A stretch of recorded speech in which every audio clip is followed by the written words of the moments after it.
تو یہ اللہ کا آرڈر ہے, اللہ کا حکم ہے. اللہ کے رسول نے کیا فرمایا قرآن میں کہ جو بھی میں کہتا ہوں وہ اللہ کی طرف سے ہوتا ہے. Indirectly everything is belong to Allah subhanahu wa ta'ala. اس رب کے احکام سے 5 وقت یہ آواز دی جاتی ہے, یہ ندا لگائی جاتی ہے کہ حی علی الصلاۃ, حی علی الفلاح. سب سے پہلی چیز, چلے اذان کا میں بڑا خوبصورت سا ترجمہ کرنا چاہوں گا کہ شاید ہم نے اذان کو اس مطلب میں سمجھاؤ کہ سب سے پہلی جو الفاظ اللہ نے اپنے آرڈر سے کہا کہ میرے بندے تک پہنچاؤ, اللہ اکبر, اللہ اکبر. اللہ از دا گریٹسٹ. کیا مطلب؟ اللہ سب سے بڑا ہے, اللہ ہر شے سے بڑا ہے. ایک تو اس کا یہ مطلب ہے. سیکنڈ مطلب کیا ہے؟ if you are suffering, akhi, you are suffering from pain, you are facing problem, you are in a depression, you have pain, you feel your life has destroyed. اگر آپ کو یہ فیل ہو رہا ہے کہ آپ پرابلم میں ہیں, آپ درد میں ہیں, آپ تکلیف میں ہیں, listen to your رب. کیا کہتا ہے؟ اللہ اکبر, اللہ اکبر. اللہ is greater than your problem. اللہ آپ کے پرابلم سے بڑا ہے. That's mean your رب wants to say کہ oh my slave, oh my عبادی, اگر تو سفر کر رہا ہے تکلیف سے اور تیرے کان میں یہ آواز آئی اللہ اکبر, اللہ اکبر, that's mean do not worry, فکر نہ کرو. تمہارے ڈپریشن سے, تمہارے بزنس کے نقصانات سے, تمہارے بیماری سے, اللہ is greater, اللہ بڑا ہے, اللہ مہان ہے.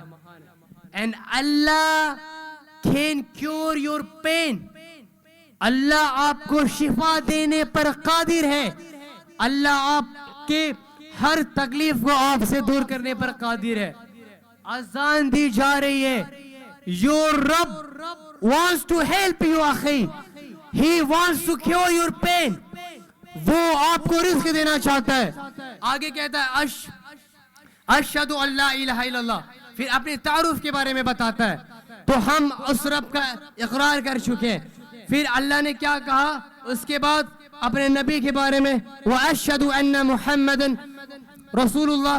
اس کے بعد کہ اگر آپ اللہ رب العزت کو مانتے ہو تو پھر آپ رسول اللہ صلی اللہ علیہ وسلم کو بھی مانتے ہو. جب آپ رسول اللہ صلی اللہ علیہ وسلم کو بھی مانتے ہیں تو ان کے لائے ہوئے تمام احکام, تمام آرڈر کو بھی آپ مانتے ہو. ہم سب مانتے ہیں. we believe الحمدللہ رب العالمین. اس کے بعد اللہ نے آپ کو کہا پہلے کہ تمہارے پرابلم سے, تمہاری بیماری سے میں بڑا ہوں. اس کے بعد اللہ نے اپنی تعارف, پھر اپنے نبی کے, پھر احکام. اس کے بعد اللہ کیا کہہ رہے ہیں سنیں, حی علی الصلاۃ, کم ٹو پرے. یہ اللہ کے جو احکام سے اذان دی جاتی ہے, this is not just for men, یہ عورتوں کے لیے اور مردوں کے لیے, دونوں کے لیے. آپ کا رب آپ کو کیا کہہ رہا ہے؟ حی علی الصلاۃ, نماز کی طرف آ جاؤ.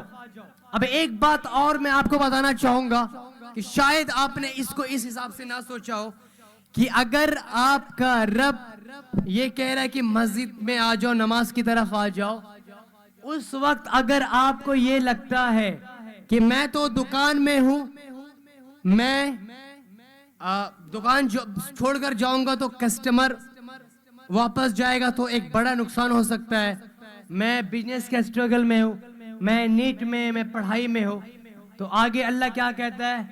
حی علی الفلاح. عبادی, this is success, prayer is success, come to success. نماز سے اللہ نے یہ اعلان کر دیا ہے کہ تو صرف سر اس لیے نہیں جھکا رہا ہے کیونکہ تو 5 وقت نماز پڑھنا چاہتا ہے. تو سر اس لیے جھکا کہ تو جو کامیابی دکان سے چاہتا ہے, جو تو کامیابی اپنے بزنس سے چاہتا ہے, جو کامیابی تو تجارت سے چاہتا ہے, جو کامیابی تو دنیا سے چاہتا ہے, جو محبت تو لوگوں سے چاہتا ہے, جو چاہت تیری دنیا کے ساتھ جڑی ہوئی ہے, عبادی وہ دنیا میں نے نہیں رکھا, وہ تجھے پریئر میں, الصلاۃ میں, نماز میں ملے گا. یہ اذان کا مطلب ہے کہ اگر آپ دکان سے کامیابی تلاش کرتے ہو, اس وقت تھنک برو, یوز یور مائنڈ کہ نماز کے بعد اللہ نے کامیاب کا لفظ کیوں لنک کیا ہے. بیکوز اللہ نوز کہ ہم دنیاوی کامیابی کے لیے بھاگ رہے, ہم دنیا کی چیزوں کے پیچھے بھاگتے ہیں. اللہ کہہ رہے, oh my slave, if you want anything come to prayer, آ جاؤ نماز کی طرف. اس کے بعد دوبارہ اللہ ریپیٹ کروا رہا ہے, اللہ اکبر, اللہ اکبر. Allah is greater, Allah is greater, Allah is the greatest, greater than your problem, then everything, whatever we are facing nowadays bro, آپ کا رب اس سے بڑا ہے. مجھے پتا ہے کہ ہر ایک بیماری, ہر ایک پرابلم کا حل آپ کے پاس ہے. اس کے بعد بھی what are you looking for bro?